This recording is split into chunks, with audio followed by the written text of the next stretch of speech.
हाय दोस्तों, मैं निखिल जाखड़ स्वागत करता हूं आपको अपने स्टडी चैनल जाखड़ एकेडमी में। जैसा कि आपको पता है, ये हमारे साइंस की क्वेश्चन सीरीज़ चल रही है, जिसमें हम साइंस के लास्ट ईयर 2017 में जितने भी क्वेश्चन आए हैं उन्हें देखते हैं। तो हर एक पेपर का एक एक वीडियो हमने बनाया है। हर पेपर में लगभग 14 या 15 क्वेश्चन है। तो अभी तक हमारे 7 वीडियो हो चुके हैं, जिसमें 75 क्वेश्चन हमारे कंप्लीट हो चुके हैं। इसके आगे क्वेश्चन हम देखते हैं। आज का हमारा पहला क्वेश्चन है, plant are animal are made of cells was stated by. पौधे और पशु कोशिकाओं से निर्मित होते हैं, यह इनके द्वारा कहा गया था। इनमें से किसने ये स्टेटमेंट दिया था, ये आपको बताना है। Leeuwenhoek, Robert Brown, Schleiden and Schwann and Purkinje. इसमें से किसने हमें ये बताया था कि प्लांट और एनिमल जो भी है, हर एक चीज़ सेल्स से बनी हुई है। तो आपका इसमें राइट आंसर क्या होगा? Schleiden and Purkinje Schleiden and Schwann. Okay, अगला क्वेश्चन है, name the kind of connective tissue found on nose, bride and ear lobe. तो टेंडन, लिगमेंट, कार्टिलेज, बोन। इसमें से आपको बताना है कि जो नाक और कान में के पास जो हमारे टिश्यूज़ होते हैं, वो कौन से संयोजी ऊतक होते हैं, उनका नाम क्या है। तो इसका सही आंसर क्या होगा? कार्टिलेज। ओके, हमारी नाक और कान जिन अस्थियों से बने हुए हैं या जिन संयोजी ऊतकों से बने हुए हैं, उसे क्या कहते हैं? कार्टिलेज कहते हैं।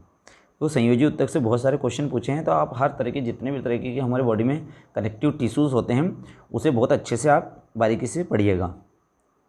अगला क्वेश्चन है आज का हमारा, which principle is application for the separation technique you involve centrifugal. पृथक्करण तकनीक जिसमें अपकेंद्रण अंतर्निहित होता है के लिए कौन सा सिद्धांत उपयुक्त होता है?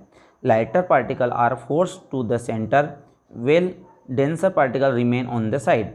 हल्के कणों को बलपूर्वक केंद्र में रखा जाता है, जबकि घने कण किनारों पर रहते हैं। Denser particle are force the central while lighter particle remain on the side. घनों के कणों को बलपूर्वक केंद्र में रखा जाता है, जबकि हल्के कण किनारे पर रहते हैं।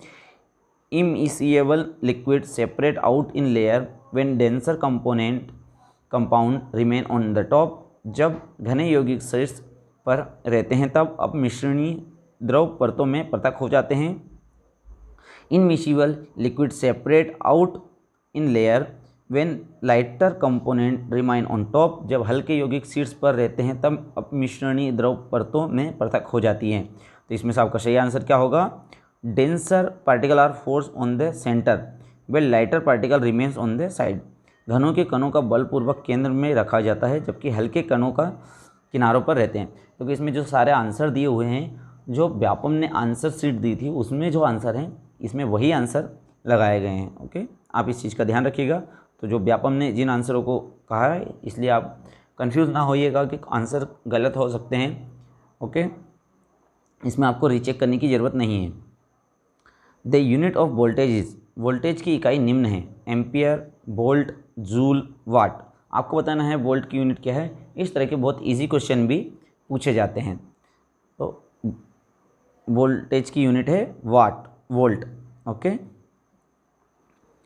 The image from by a plane mirror is, समतल दर्पण द्वारा निर्मित प्रतिबिंब होता है। आपको बताना है कि जो हमारा प्लेन मिरर होता है, वो किस तरीके का प्रतिबिंब बनाता है। Real behind the mirror and the same size of the object. दर्पण के पीछे वास्तविक तथा वस्तु के आकार के समान का। Real at the surface of the mirror and enlarged. दर्पण पृष्ठ पर वास्तविक एवं परिवर्तित। Virtual behind the mirror and enlarged. दर्पण के पीछे आभासी तथा परिवर्ती। Virtual behind the mirror and of the same size of दर्पण। दर्पण के पीछे आभासी तथा वस्तु के आकार का समान। तो आपको सही आंसर क्या होगा? Virtual behind the mirror and the same size of the object, है ना। ये एक आभासी प्रतिबिंब बनाता है और ऑब्जेक्ट के साइज का ही बनाता है प्लेन दर्पण, है ना। मेटेलिक ऑक्साइड टर्न, धात्विक ऑक्साइड बदलते हैं। Blue litmus to colour litmus, नीले लिटमस को रंगीन लिटमस में। रेड लिटमस टू कलर, लाल लिटमस को रंगीन में। ब्लू लिटमस टू रेड, नीले लिटमस को लाल में। रेड लिटमस टू ब्लू, लाल लिटमस को नीले लिटमस में। तो आपका आंसर आपको बताना होगा कि जो मेटेलिक ऑक्साइड होते हैं वो किस तरीके की लिटमस में को चेंज करते हैं। तो रेड लिटमस टू ब्लू, वो क्या करते हैं, जो लाल लिटमस होता है उसे नीले लिटमस में बदल देते हैं। आपको पता होना चाहिए कि मेटेलिक ऑक्साइड जो होते हैं उनमें इलेक्ट्रॉनों की अधिकता होती है या कमी होती है। आप इसको सर्च करिएगा जिससे कि आपको पता लग जाएगा कि ये रेड लिटमस को ब्लू लिटमस में क्यों कन्वर्ट कर रहे हैं। Jelly like material that make up the inside of the cells, jelly जैसी पदार्थ को कोशिकाओं के भीतर भाग बना होता है। Water, protoplasm, cytoplasm, nucleus. तो आपको बताना है जो जेली लाइक स्ट्रक्चर होता है इनसाइड द सेल्स के अंदर, वो किस, उसमें कौन सा पदार्थ होता है, वाटर होता है या प्रोटोप्लाज्म होता है या साइटोप्लाज्म होता है, न्यूक्लियस होता है। तो इसमें होता है प्रोटोप्लाज्म। अब आप थोड़े से कंफ्यूज हो रहे होंगे प्रोटोप्लाज्म और साइटोप्लाज्म में, जीव द्रव्य और कोशिका द्रव्य। देखो जीव द्रव्य टोटल पूरे सेल्स के अंदर जो जेली लाइक स्ट्रक्चर होता है वो प्रोटोप्लाज्म होता है, और प्रोटोप्लाज्म के अंदर साइटोप्लाज्म होता है। इस चीज़ का आपको ध्यान रखना है। जो हमारा न्यूक्लियस होता है, न्यूक्लियस के चारों ओर साइटोप्लाज्म होता है, और जो सेल्स होती है सेल्स की पूरी बाउंड्री के आसपास, बाउंड्री से घिरा हुआ हमारा साइटोप्लाज्म होता है। तो इस तरह से हम कह सकते हैं कि साइटोप्लाज्म का एक भाग, वो प्रोटोप्लाज्म का एक भाग साइटोप्लाज्म है। ओके, चलो आगे चलते हैं। Halley comet appear on how many years, Halley का धूमकेतु कितने वर्षों में एक बार दिखाई देता है। होली नाम का एक धूमकेतु है जो कि हमारे अर्थ सन के चारों ओर घूमता है, जो कि हम अर्थ से जिसे देख सकते हैं। तो ये कब आता है, कितने सालों बाद आता है, 100 ईयर, 76 ईयर, 150 ईयर, 500 ईयर। तो इसका राउंड ऑफ होता है 76 ईयर में। ओके, चलो आगे चलते हैं। James Chadwick discover a subatomic particle, what are the characteristic of the particle. James Chadwick ने एक परमाणविक कण का आविष्कार किया, उस कण के विशेषताएं क्या है। देखो ये क्वेश्चन बहुत ही घुमा के पूछा गया क्वेश्चन है। इसमें आपको बताना है इलेक्ट्रॉन, प्रोटॉन और न्यूट्रॉन की खोज के बारे में। न्यूट्रॉन, इसमें उसने आपको ये भी पूछ लिया कि इनके जो प्रॉपर्टी होती है, इलेक्ट्रॉन, प्रोटॉन, न्यूट्रॉन की प्रॉपर्टी क्या होती है, इसकी डिस्कवर किसने की थी। ये एक ही क्वेश्चन के अंदर इतने सारे क्वेश्चन आप सॉल्व कर सकते हो, है ना। It has negligible mass and has negative charges, इसमें नगण्य द्रव्यमान है तथा ऋणात्मक आवेश है। It has negligible mass and has positive charge, इसमें नगण्य द्रव्यमान है तथा धनात्मक आवेश है। It has significance mass and has positive charge, इसमें समर्थक द्रव्यमान है तथा धनात्मक आवेश है। It has significance mass and has no charge, इसमें समर्थक द्रव्यमान है तथा कोई आवेश नहीं है। तो आपका सही आंसर क्या होगा, it has significant mass and has no charges, जिसे हम क्या कहते हैं, न्यूट्रॉन कहते हैं। तो न्यूट्रॉन, देखो मास तीनों में, इलेक्ट्रॉन, प्रोटॉन, न्यूट्रॉन तीनों में मास होता है। ओके, अब चार्जेस की बात करें तो इलेक्ट्रॉन के ऊपर नेगेटिव चार्ज, प्रोटॉन के ऊपर पॉजिटिव चार्ज और न्यूट्रॉन के ऊपर कोई चार्ज नहीं होता, इसलिए हमें इसे न्यूट्रल कहते हैं और इसे जेम्स चैडविक ने डिस्कवर किया था। अगला क्वेश्चन है, what are the crop grow during the rabi season. रबी मौसम के दौरान कौन सी फसल उगाई जाती है। तो ब्लैक ग्राम एंड सोयाबीन, काले चने तथा सोयाबीन, माइज एंड प्यूगन पी, मक्का और अरहर, पेडी एंड कॉटन, धान और कपास, बीट एंड मस्टर्ड, गेहूं और सरसों। तो रबी सीजन में आपको बताना है कि कौन सी फसल होती है। देखो सबसे पहले तो आपको रबी और खरीफ ये दोनों समझ में आनी चाहिए कि ये उगाई किस मौसम में जाती है, ये भी क्वेश्चन बनता है। तो रबी और खरीफ, खरीफ से आप ऐसा समझो खराब, हमारे कपड़े या हमारी गाड़ी कब खराब, किस सीज़न में ख़राब हो जाती है, रेनी सीजन में। जब बारिश होती है, जब हम घर से बाहर निकलते हैं तो हमारे कपड़े या ख़राब हो जाते हैं। इस चीज़ से आप याद रख सकते हो खरीफ। तो खरीफ किस सीज़न में, रेनी सीजन। और रेनी सीजन कब से कब तक होता है। रेनी सीजन जैसे कि आपको पता होगा कि अभी जो ड्यूरेशन है वो रेनी सीजन का है, जो कि चल रहा है जुलाई से अगस्त तक, वो जून से लेके सितंबर तक, सितंबर अक्टूबर के बीच में ये सीज़न ख़त्म हो जाता है। और इस सीज़न में, और उसके बाद वाला जो मौसम होता है अक्टूबर से लेके फरवरी तक, वो कौन सा मौसम होता है, वो रबी का मौसम होता है। तो अक्टूबर से लेके अप्रैल तक, वो फरवरी तक कौन सी फसल उगाई जाती है, तो वो होती है बीट एंड मस्टर्ड। इस तरीके से आप इसे याद रख सकते हो। चलिए अपने अगले क्वेश्चन की तरफ चलते हैं। The substance add to prevent food contain fat और oil for developing a foul smell एरा आर।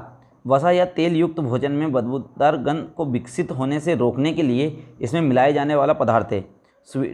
स्वीटनर मीठा करने वाला, कलरेंट रंजक, फ्लोरेंट अवसादक, एंटीऑक्सीडेंट्स प्रति ऑक्सीकरक। देखो सबसे पहले इसमें आपको पता होना चाहिए कि कोई भी फूड जो हमारा होता है वो ख़राब क्यों होता है। वसा युक्त या तेल युक्त जो भी हमारा भोजन होता है उसमें आप देखते होंगे हमने सुबह खाना बनाया तो अगले दिन खाना ख़राब हो जाता है, उसमें से स्मेल आने लगती है। तो वो ऐसा होता क्यों है, किस कारण होता है, यदि आपको ये पता होगा तो इसे किस चीज़ से रोका जा सकता है। जैसे कि हम बोलते हैं कि जैसे आलू चिप्स हो गई, कुरकुरे हो गए, ये चीज़ जो पैकेट्स में आती है तो ये ख़राब क्यों नहीं होती। इसके साथ क्या मिक्स होता है, इसमें मिक्स होता है एंटीऑक्सीडेशन। क्या होता है, ऑक्सीकरण होने के कारण हमारा खाना ख़राब हो जाता है। तो एंटीऑक्सीडेंट हम मिलाते हैं, जैसे कि नाइट्रोजन गैस हमारी एंटीऑक्सीडेशन का काम करती है, और जितने भी खाने के पैकेट्स होते हैं उसमें कौन सी गैस भरी जाती है, नाइट्रोजन गैस भरी हुई होती है। अगला क्वेश्चन है द फिलियरेंस unit of kidney are called. वृक्कों की निष्पादन इकाई खालिस्तान कहलाती है। न्यूरॉन, तंत्रिकाएं, कोशिकाएं, यूट्रस, यूट्रेरा और नेफ्रॉन। तो इसका सही आंसर क्या होगा, इसका सही आंसर होगा नेफ्रॉन्स। ये किडनी की यूनिट कहलाती है। Okay, filtration unit. Name the tool use with a tractor for sowing seed in a field. खेती में बीज बोने के लिए ट्रैक्टर के साथ उपयोग किए जाने वाले उपकरण का नाम बताइए। देखो इसमें तो जो आप आंसर पढ़ोगे उसके ठीक से प्रोनाउंसिएशन में ही आपको इसका आंसर मिल जाएगा। कॉम्बाइन, गुट, कल्टीवेटर, खेतिया, होय कुदाल और सीड ड्रिल बीज पवित्र। तो इसका सही आंसर क्या होगा, सीड ड्रिल। सीड ड्रिल से हम क्या करते हैं, सोइंग करते हैं या बीजों को खेतों में बोया जाता है सीड ड्रिल से। Aggregation of similar sales performing a specific function constitute. एक विशिष्ट प्रक्रिया कर रही समान कोशिकाओं को कस होता है, समुच्चय होता है। सेल मेम्ब्रेन कोशिका झिल्ली, सेल वॉल कोशिका भित्ति, एक टिश्यूज एक ऊतक और एन ऑर्गन एक अंग। ये आपसे पूछने जाता है जो सिमिलर सेल्स होती हैं वो मिलकर क्या बनाती है ना। एक सीक्वेंस बताना है, हमारा शरीर सेल से मिलकर बना है, सेल से फिर क्या बनता है, सेल से बनते हैं टिश्यूज़ और टिश्यूज़ से मिलकर बनते हैं ऑर्गन्स और ऑर्गन से मिलकर एक पूरी बॉडी का निर्माण होता है। चलो चलते हैं अगले क्वेश्चन की ओर। High speed wind can cause cyclone in regions of. उच्च गति वायु खालिस्तान के क्षेत्रों में चक्रवात उत्पन्न कर सकती है। मॉडरेट टेम्परेचर साधारण तापमान पर, हाई प्रेशर उच्च दाब, लो टेम्परेचर निम्न दाब और लो प्रेशर निम्न दाब। तो आपका आंसर क्या होगा, लो प्रेशर। जहाँ पे लो प्रेशर बनता है वहाँ पर ही साइक्लोन रीजन बनते हैं। और ये आज का हमारा लास्ट क्वेश्चन था। तो आपने देखा कि किस तरीके के कहीं पर बहुत डिफ़िकल्ट क्वेश्चन भी हैं या बहुत घुमा के क्वेश्चन पूछे गए हैं, कहीं कहीं पर बहुत इजी क्वेश्चन भी हैं। इन क्वेश्चनों से आपको पता चल रहा होगा कि व्यापम में, कांस्टेबल में किस तरह के एग्जाम में क्वेश्चन पूछे जाते हैं और इनके आंसर भी आपको मिल रहे होंगे। तो इससे आपको बहुत फ़ायदा होगा कि क्या चीज़ आपको पढ़ना है और क्या चीज़ छोड़ना है, ये आपको इससे क्लियर हो जाएगा। तो चलो, यदि आपको वीडियो पसंद आया हो तो मेरे वीडियो को लाइक करिएगा और मेरे चैनल को सब्सक्राइब करिएगा। मिलते हैं इसी तरह के अगले वीडियो के साथ। धन्यवाद।